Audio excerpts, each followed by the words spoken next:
Hello everyone, welcome back to the Bharadwaj economics classes.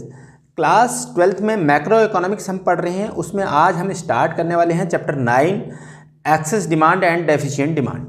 अब इसमें आज हम क्या पढ़ने वाले हैं ये समझ लीजिए। पहले एक्सेस डिमांड पढ़ेंगे और इन्फ्लेशनरी गैप पढ़ेंगे और उसके बाद हम पढ़ेंगे इसके रीजन्स क्या होते हैं एक्सेस डिमांड के और इसके इम्पैक्ट क्या होते हैं। और उसके बाद हम फिर डेफिशिएंट डिमांड, उसकी मीनिंग, डिफ्लेशनरी गैप और उसके इम्पैक्ट, और उसके बाद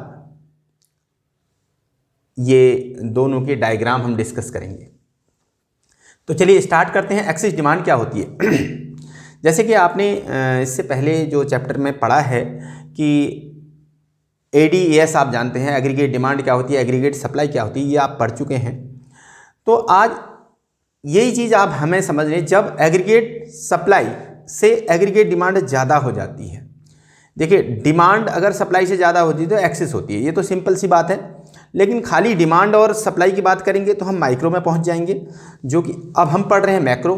तो मैक्रो के लिए हम क्या लगाते हैं? एग्रीगेट डिमांड, यानी कि टोटल फुल इकोनॉमी, जो भी हमारी इंडियन इकोनॉमी है या जिस कंट्री की बात करें तो हम इंडिया में हैं, इंडिया की बात कर रहे हैं, तो इंडिया की टोटल जो भी डिमांड है उसे एग्रीगेट डिमांड कहा जाएगा। तो एग्रीगेट डिमांड और एग्रीगेट सप्लाई की बात करेंगे। एक्सेस डिमांड क्या है? It refers to the situation when, क्या है ये? एक ऐसी सिचुएशन है व्हेन, जब AD aggregate demand is more than AS aggregate supply corresponding to the employment level of full employment level of output. देखिए, ये सिंपल सी बात आप समझ लीजिए कि ये जो कॉन्सेप्ट है ये दिया है कीन्स ने, प्रोफेसर कीन्स ने। तो प्रोफेसर कीन्स ने इकोनॉमी में एम्प्लॉयमेंट को फुल एम्प्लॉयमेंट माना है। अब फुल एम्प्लॉयमेंट का मतलब क्या होता है ये समझ लीजिए। फुल एम्प्लॉयमेंट का मतलब है कि जहां जो लोग काम करना चाहते हैं इकोनॉमी में, उनको पूरी तरह से काम मिल जाए, यानी कि रोजगार मिल जाए, तो उसे फुल एम्प्लॉयमेंट कहा जाता है। यानी कि जो व्यक्ति काम करना चाहता है उसे पूरा काम मिल जाए तो वो फुल एम्प्लॉयमेंट होता है। तो कीन्स जो है वो हमारी इकोनॉमी में फुल एम्प्लॉयमेंट मान के चलते हैं, ये मान के चलते हैं कि इकोनॉमी में फुल एम्प्लॉयमेंट है। तो ऐसी कंडीशन में जब एग्रीगेट डिमांड यानी कि टोटल डिमांड और एग्रीगेट सप्लाई से ज़्यादा हो जाती है तो उस कंडीशन को एक्सेस डिमांड कहा जाता है। It gives rise to an inflationary gap. तो ये क्या है? ये इन्फ्लेशनरी गैप को बढ़ाती है। इन्फ्लेशनरी गैप, इन्फ्लेशन जानते हैं, इन्फ्लेशन का मतलब है महंगाई, यानी कि कीमतों का बढ़ना। तो ये जब डिमांड ज़्यादा हो जाएगी और सप्लाई कम रहेगी, AD ज़्यादा हो जाएगी AS से, एग्रीगेट सप्लाई से। तो जब डिमांड ज़्यादा हो जाएगी, खरीदने वाले ज़्यादा हैं, चीज़ें कम हैं, तो क्या होगा? रेट बढ़ेंगे, इन्फ्लेशन होगा, महंगाई बढ़ेगी। कहने का मतलब रेट बढ़ेंगे, कीमतें बढ़ेंगी, तो वो कि इन्फ्लेशनरी गैप को जन्म देता है। तो इन्फ्लेशनरी गैप क्या है? कभी कभी इन्फ्लेशनरी गैप लिखने को आ जाता है, तो आप सारी चीज़ें यही लिखेंगे इन्फ्लेशनरी गैप में भी, या एक्सेस डिमांड आ गया तो भी आप यही लिखेंगे। सेम चीज़ें हैं, बस थोड़ा सा समझने की बात है। तो यहाँ क्या है? इन्फ्लेशनरी गैप लिखने के लिए आ जाए तो क्या लिखेंगे? Inflationary gap refers to the gap by which actual AD यानी actual aggregate demand exceeds the aggregate AD aggregate demand required to establish full employment equilibrium। full employment equilibrium को establish करने के लिए जो AD की रिक्वायरमेंट होती है उससे जितनी ज़्यादा एक्चुअल डिमांड हो जाती है, यानी कि उससे ज़्यादा डिमांड जितनी बढ़ जाती है, तो उसे इन्फ्लेशनरी गैप कहा जाता है, उसे इन्फ्लेशनरी गैप कहा जाता है। यानी कि कहने का मतलब है कि जब डिमांड ज़्यादा हो जाती है तो इन्फ्लेशन हो जाता है, और जितना जो पहले हमारा फुल एम्प्लॉयमेंट की कंडीशन में जहां AD AS के बराबर हो रहा था, उस कंडीशन से जितनी ज़्यादा डिमांड हो जाती है तो वो उतनी जो डिमांड ज़्यादा होती है उसे क्या कहा जाता है? इन्फ्लेशनरी गैप कहा जाता है। इसे हम एक डायग्राम से समझेंगे। देखिए, ये एक्स एक्सिस, ये वाई एक्सिस और ये पॉइंट ऑफ ओरिजिन, ये आप जानते ही हैं। यहाँ पर हम हमेशा क्या ले लेंगे कि यहाँ ले लेंगे इनकम,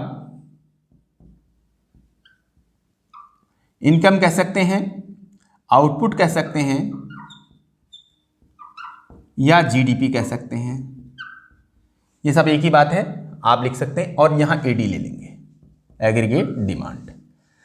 और ये बात आप जानते हैं, यहाँ एक 45 डिग्री वाली एक लाइन होती है जिसे हम y इजिकल टू AS कहते हैं, एग्रीगेट सप्लाई, तो या इनकम लाइन या रेफरेंस लाइन इसे हम बोलते हैं। अब एग्रीगेट डिमांड के लिए देखिए ये ADF होता है। ADF का मतलब है AD in full employment. Full employment की कंडीशन में जब एग्रीगेट डिमांड कर्व इस तरह से होता है, क्योंकि यहाँ पर एग्रीगेट डिमांड कहने का मतलब है कि ये जैसे जैसे इनकम, आउटपुट, सब चीज़ें आगे बढ़ती जाएंगी तो एग्रीगेट डिमांड बढ़ती चली जाएगी, तो ये डिमांड बढ़ती चली जाएगी। तो इस तरह से ये यहाँ से स्टार्ट होकर के धीरे धीरे बढ़ता चला जाएगा। तो ये ADF हो गया। और ये पॉइंट क्या होता है? इक्विलिब्रियम पॉइंट होता है, इक्विलिब्रियम पॉइंट होता है E। और इसके बाद जब आउटपुट तो उतना ही है, यानी कि जो एम्प्लॉयमेंट भी कह सकते हैं, यहाँ पर एम्प्लॉयमेंट भी लिख सकते हैं इसमें, तो एम्प्लॉयमेंट तो उतना ही है, तो यहाँ पर जो भी आउटपुट या एम्प्लॉयमेंट या इनकम जो है वो Q है, वो Q है, तो ये तो इतना ही है। अब यहाँ पर फुल एम्प्लॉयमेंट इक्विलिब्रियम है। इसके बाद यहाँ क्या है? AD बढ़ जाती है, AD बढ़ जाती है, एग्रीगेट डिमांड बढ़ जाती है। एग्रीगेट डिमांड बढ़ जाती है तो उसे एक्सेस डिमांड कहा जाए। तो एग्रीगेट डिमांड बढ़ेगी तो डिमांड कर्व ऊपर हो जाएगा। ये हो गया AD1 मान लीजिए। तो अब हमें क्या दिखाना है? हमें एक्सेस डिमांड कितनी हुई या इन्फ्लेशनरी गैप कितना हुआ, ये चीज हमें दिखानी है। अब बाद में जो एक्चुअल डिमांड है वो ये हो गई, डिमांड कर्व ये हो गया। ये तो फुल इक्विलिब्रियम पे था, फुल एम्प्लॉयमेंट पर था AD कर्व, लेकिन एक्चुअल में जो बढ़ के आ गई तो वहाँ इक्विलिब्रियम पॉइंट यहाँ हो गया। हमें इस इक्विलिब्रियम से कोई मतलब नहीं। अब हमें क्या मतलब है? हमें क्या देखना है कि AD कितना बढ़ा। तो हम क्या दिखाना चाह रहे हैं? एक्सेस डिमांड को दिखाना चाह रहे हैं या इन्फ्लेशनरी गैप को दिखाना चाह रहे हैं। तो अब एक्चुअल डिमांड कितनी बढ़ी? ये गैप जो है ये बढ़ गया। यहाँ जहाँ इक्विलिब्रियम पॉइंट, फुल एम्प्लॉयमेंट का इक्विलिब्रियम पॉइंट है, तो वहाँ से जो एक्चुअल AD की दूरी है उसे हम क्या कहेंगे?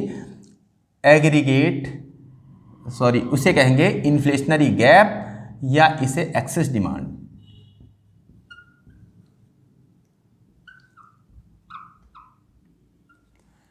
या इसे इन्फ्लेशनरी गैप,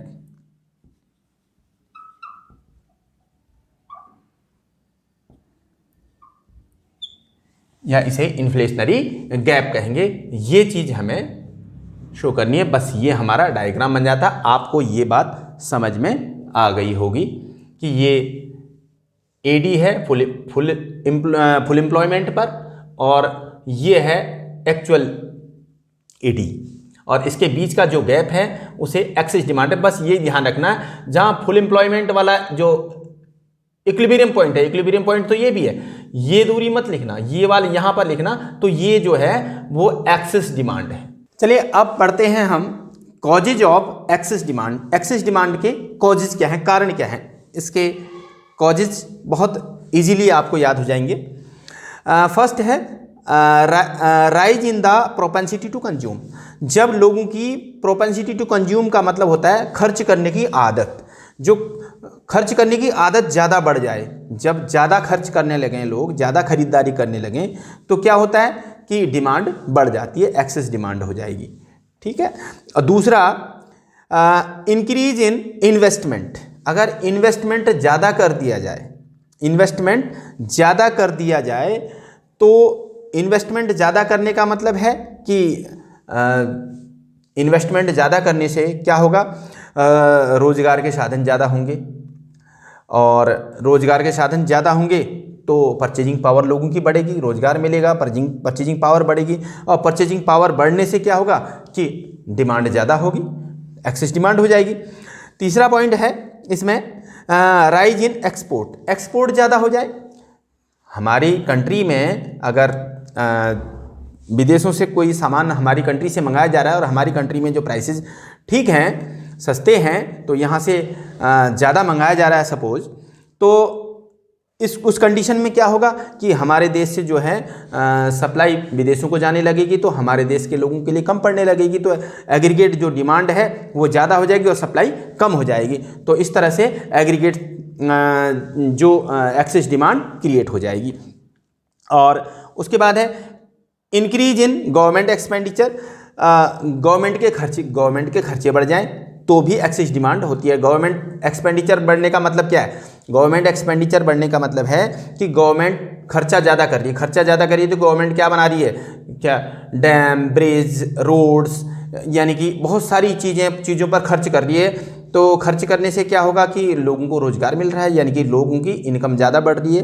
वो जो पैसा गवर्नमेंट खर्च कर रही है वो परचेजिंग पावर किसकी ज़्यादा हो रही है? पब्लिक की। पब्लिक के पास ज़्यादा काम मिल रहा है, तो जब काम ज़्यादा मिलेगा तो क्या होगा? उनकी डिमांड भी बढ़ेगी। जब परचेजिंग पावर, पैसा ज़्यादा आ जाएगा उनके पास, तो वो ज़्यादा डिमांड करेंगे। तो ज़्यादा डिमांड करेंगे तो क्या होगा? एक्सेस डिमांड क्रिएट हो जाएगी गवर्नमेंट एक्सपेंडिचर बढ़ने से। Fall in import. अगर कुछ चीज़ें हमारे देश में कम प्रोड्यूस की जा रही हैं और विदेशों से मंगाई जा रही हैं, अगर उनमें कमी आ जाए, विदेशों से हम ना मंगाएं, इंपोर्ट ना करें, तो ऐसी कंडीशन में भी फिर क्या होगा? डिमांड बढ़ जाएगी, तो उसे एक्सेस डिमांड कहा जाएगा। Reduction in taxes. Government taxes कम कर दे तो क्या होगा कि सपोज हमारी जो भी इनकम है उसमें से टैक्स हम कम करेंगे तो उतना पैसा हमारे पास बचेगा। तो उससे क्या करेंगे? हम चीज़ों को खरीदेंगे तो डिमांड ज़्यादा हो जाएगी। तो ये भी रीज़न होता है कि अगर टैक्सेस में रिडक्शन होगा तो डिमांड बढ़ेगी, एक्सेस डिमांड होगी। और नेक्स्ट है डेफिसिट फाइनेंसिंग। डेफिसिट फाइनेंसिंग का मतलब क्या होता है कि देखिए, डेफिसिट फाइनेंसिंग आपने बजट में आप पढ़ेंगे तो ये क्या होता है कि गवर्नमेंट जब घाटे का बजट बनाती है तो उसके लिए वो पैसा किससे लेती है? आरबीआई से लेती है। तो आरबीआई जो है वो करेंसी छाप करके वो कमी को पूरा करता है। जब करेंसी जितनी ज़्यादा सर्कुलेट होंगी इकोनॉमी में, जो करेंसी जितनी ज़्यादा आएंगी, डेफिसिट फाइनेंसिंग का मतलब करेंसी इकोनॉमी में ज़्यादा सर्कुलेट होना। जो जितनी ज़्यादा न्यू करेंसी आएगी उतनी ज़्यादा परचेजिंग पावर बढ़ेगी, उतना ज़्यादा परचेजिंग पावर लोगों की होगी, तो क्या होगा? एक्सेस डिमांड क्रिएट होगी। तो ये सारी रीजन्स एक्सेस डिमांड के या इन्फ्लेशनरी गैप दोनों के सेम रीजन होते हैं, यानी इन्फ्लेशनरी गैप भी वही चीज़ है और एक्सेस डिमांड भी वही चीज़ है। अब कभी कभी इनके इम्पैक्ट्स भी पूछे जाते हैं। एक्सेस डिमांड के इम्पैक्ट्स क्या हैं, यानी कि इफ़ेक्ट क्या है, तो इसके क्या इफ़ेक्ट होता है इकोनॉमी में, तो उसमें आपको बहुत ज़्यादा नहीं 3 इफ़ेक्ट लिखने हैं। फर्स्ट है effect on general price level. General price level पर क्या इफेक्ट पड़ता है ये तो आप अभी समझ गए। एक्सेस डिमांड है, इन्फ्लेशनरी गैप है, इन्फ्लेशन होता है। इन्फ्लेशन का मतलब प्राइसेस राइज होती हैं, राइज, यानी कि जनरल प्राइस लेवल क्या होगा? राइज होगा, यानी कि बढ़ेगा, ये इफेक्ट पड़ेगा। दूसरा है इफेक्ट ऑन एम्प्लॉयमेंट। एम्प्लॉयमेंट में शुरू में बताया गया कि ये क्या होता है? फुल एम्प्लॉयमेंट की कंडीशन में होता है, यानी कि जो एक्सेस डिमांड है कीन्स ने दिया कि कोरस्पॉन्डिंग टू फुल एम्प्लॉयमेंट में जब डिमांड सप्लाई से ज़्यादा होती है, तो फुल एम्प्लॉयमेंट है तो एम्प्लॉयमेंट पर तो कुछ असर पड़ने वाला नहीं, क्योंकि कोई अनएम्प्लॉयड नहीं है, यानी कि इनवॉलेंट्री अनएम्प्लॉयमेंट नहीं है। कोई अपनी मर्जी से ना करना चाहे तो वो अलग बात है, लेकिन जितने लोग काम चाहते हैं उनको काम मिल रहा है, तो ऐसी कंडीशन में तो नो चेंज, इसमें क्या आ जाएगा? No change. और उसके बाद इफेक्ट ऑन आउटपुट। जब एम्प्लॉयमेंट पूरा है, फुल एफिशिएंसी से वर्क हो रहा है, जितने लोग काम करना चाहते हैं उतना काम कर रहे हैं, तो वो क्या होगा कि एक्सेस डिमांड हो या डिमांड पहले के बराबर हो या डिमांड बढ़ जाए, लेकिन जो आउटपुट है वो सेम होगा, तो यहां भी नो चेंज। यहां भी किसी तरह का कोई चेंज नहीं होगा। ये इम्पैक्ट पड़ेगा इकोनॉमी पर। क्या? जनरल प्राइस लेवल बढ़ जाएगा और एम्प्लॉयमेंट सेम रहेगा और आउटपुट भी सेम रहेगा, इनमें कोई चेंज नहीं होगा। चलिए अब समझते हैं ये डेफिशिएंट डिमांड क्या होता है। डेफिशिएंट का मतलब होता है किसी चीज़ कमी होना, कमी को डेफिशिएंट कहा जाता है। अब जब एग्रीगेट डिमांड एग्रीगेट सप्लाई से कम हो जाती है तो उसे डेफिशिएंट डिमांड कहा जाता है। अब इसको कैसे लिखेंगे? फर्स्ट है, जैसे फर्स्ट पॉइंट 3 पॉइंट्स मैंने लिखे हैं यहाँ पर। फर्स्ट पॉइंट है it refers to the situation when AD is less than the AS corresponding to full employment level of output in the economy। Full employment level of output यानी कि full employment level of output in the economy, यानी कि जब economy में full employment की condition हो और ऐसी कंडीशन में जब AD AS से कम हो जाता है, एग्रीगेट डिमांड अगर एग्रीगेट सप्लाई से कम होती है तो उस सिचुएशन को क्या कहा जाता है? डेफिशिएंट डिमांड कहा जाता है, मतलब उसे डेफिशिएंट डिमांड कहा जाता है। और अब इसमें it gives rise to deflationary gap, ये डिफ्लेशनरी गैप देता है हमें, यानी कि डिफ्लेशनरी गैप को बढ़ाता है। एक्सेस डिमांड का उल्टा है डेफिशिएंट डिमांड, आप समझ लीजिए सारी बातें। और फिर डिफ्लेशनरी गैप कभी कभी लिखने को आ जाता है, तो वो क्या चीज़ है? Deflationary gap is the gap by which actual AD falls short of AD required to establish full employment equilibrium. Full employment equilibrium के लिए जितनी AD की रिक्वायरमेंट होती है उससे जितनी AD कम होती है, एग्रीगेट डिमांड कम होती है, एक्चुअली एग्रीगेट डिमांड कम होती है, नीचे होती है, तो उसे डिफ्लेशनरी गैप कहा जाता है। यानी कि फुल एम्प्लॉयमेंट की कंडीशन में फुल एम्प्लॉयमेंट इक्विलिब्रियम को इस्टेब्लिश करने के लिए जितनी एग्रीगेट डिमांड की रिक्वायरमेंट होती है उससे जितनी एक्चुअल में कम हो रही होती है डिमांड, क्योंकि डेफिशिएंट डिमांड का मतलब है कि जितना हमारी एग्रीगेट सप्लाई एग्रीगेट डिमांड के बराबर से कम हो रही है, फुल एम्प्लॉयमेंट में जितना प्रोडक्शन हो रहा था उतने की डिमांड थी, तो उसे तो फुल एम्प्लॉयमेंट इक्विलिब्रियम हो गया।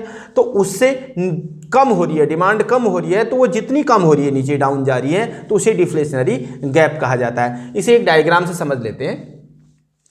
ये पॉइंट ऑफ ओरिजिन है, ये एक्स एक्सेस है, ये वाई एक्सेस है। यहाँ पर इनकम, आउटपुट और जीडीपी हम लिख लेंगे, यहाँ एडी लिख लेंगे। अब ये यहाँ पर एडीएफ यानी कि एग्रीगेट डिमांड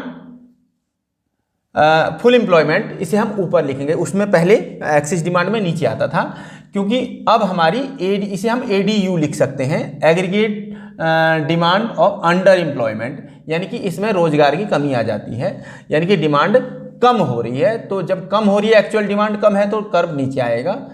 तो अब ये फुल एम्प्लॉयमेंट इक्विलिब्रियम हो गया पॉइंट, जहां पर ये एएस लाइन को एडी लाइन काटती है, तो उसे इक्विलिब्रियम पॉइंट होता है। तो यहाँ पर क्या है, ये क्वांटिटी हो गई, यानी कि इनकम या आउटपुट का लेवल हो गया। और ये यहाँ पर अगर हम ऐसे देखें तो यहाँ पर हमारी ये इतनी एडी हो गई। अब एग्रीगेट डिमांड हो गई। अब हमारी एग्रीगेट डिमांड किसी वजह से, बहुत सारे कारण नीचे लिखे हुए हैं, किसी वजह से वो कम होती है। तो कम होती है तो हमारा इक्विलिब्रियम पॉइंट यहाँ हो जाता है, जो एक्चुअल में, और उसके अकॉर्डिंग कितनी कम होती है, जितनी कम होती है उसी को हम डिफ्लेशनरी गैप या डेफिशिएंट डिमांड कहते हैं। इसे हम, तो कम कितनी हो रही है, ये जो फुल एम्प्लॉयमेंट इक्विलिब्रियम है उससे जो एक्चुअल एडी कर्व है वो कितना नीचे है, कितना नीचे है, यहाँ से यहाँ तक। तो उसके गैप को, उस बीच को जितनी वो कमी है उसे डिफ्लेशनरी गैप या डेफिशिएंट डिमांड हम कहेंगे। अब ये डायग्राम बहुत इजी है, आपको समझ में आ गया होगा। इसके बाद हम इसके समझेंगे causes of deficient demand.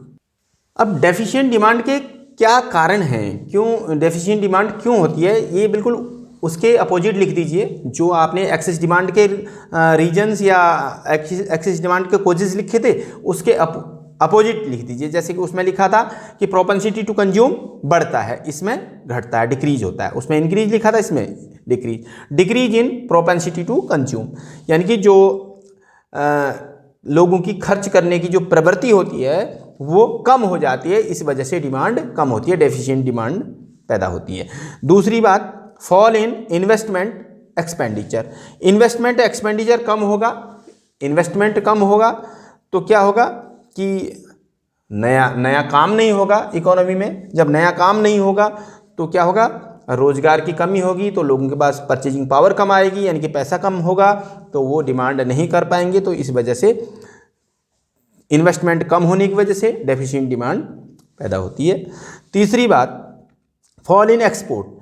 Export कम होंगे तो डेफिशिएंट डिमांड होगी।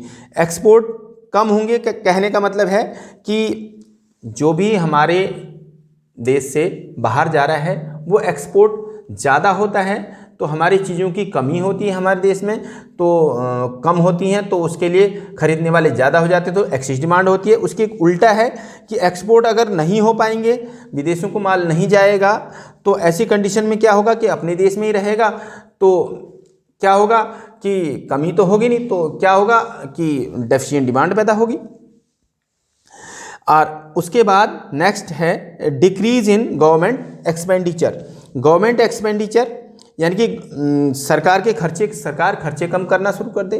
खर्चे कम का मतलब है नए नए प्रोजेक्ट, नई नई जो भी योजनाएं हैं उन्हें ना करे आगे के लिए, तो रोज़गार की कमी आएगी, अंडर एम्प्लॉयमेंट की कंडीशन आएगी, और जितने लोगों को रोज़गार मिलना चाहिए वो नहीं मिलेगा, पूरी तरह से काम नहीं मिलेगा, कम समय के लिए काम मिलेगा, तो उससे क्या होगा, उनकी परचेजिंग पावर कम होगी, तो डिमांड डिक्रीज हो जाएगी, यानी कि डेफिशिएंट डिमांड की कंडीशन होगी।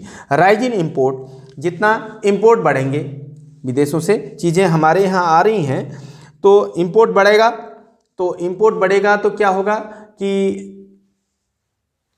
चीज़ें हमारे यहाँ भी आ रही हैं और हमारे यहाँ जो बनी हुई हैं वो भी हैं, तो क्या होगा कि हमारी चीज़ों की डिमांड कम हो जाएगी। जो इंपोर्ट बढ़ेगा तो हमारी चीज़ों की डिमांड, जो हमारे देश में बनी हुई चीज़ें हैं, हमारी इकोनॉमी में चीज़ें हैं, वो उनकी डिमांड कम हो जाएगी। कहने का मतलब है हमारे जितने भी जो भी फैक्ट्रीज, कंपनी जो भी हैं, उनमें जो भी प्रोडक्शन हो रहा है वो ऐसा का ऐसा रह जाएगा।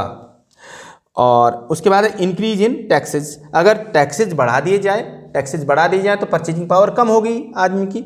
जो अब परचेजिंग पावर कम होगी यानी कि पैसा कम हो गया, तो वो खर्च कम करेगा, तो डेफिशिएंट डिमांड हो जाती है, उससे डेफिशिएंट डिमांड की कंडीशन होती है। और इसी को हम डिफ्लेशनरी गैप के भी पॉइंट्स हम मान के चलते हैं। यही सेम चीज़ें डिफ्लेशनरी गैप में भी लिखनी है, और इसके इम्पैक्ट और पढ़ेंगे। अब डेफिशिएंट डिमांड के इम्पैक्ट्स जो हमारी इकोनॉमी में हैं वो क्या होंगे, वो सेम उसी तरह वही इम्पैक्ट हमने लिखे हैं, बस यहाँ पर अंतर क्या है कि उसमें जो चीज़ें हो रही थी यहाँ उसकी अपोजिट कंडीशन है। जैसे कि जनरल प्राइस लेवल यहाँ पर क्या है, यहाँ कम हो जाएगा, फॉल कम हो जाएगा, जनरल प्राइस लेवल कम हो जाएगा। क्यों कम हो जाएगा जनरल प्राइस लेवल? जब चीज़ें बिकेंगी नहीं, डिमांड नहीं होगी, तो क्या होगा, प्राइसेस तो कम होनी है। दूसरा, इफेक्ट ऑन एम्प्लॉयमेंट, रोजगार पर क्या प्रभाव पड़ेगा एम्प्लॉयमेंट पर?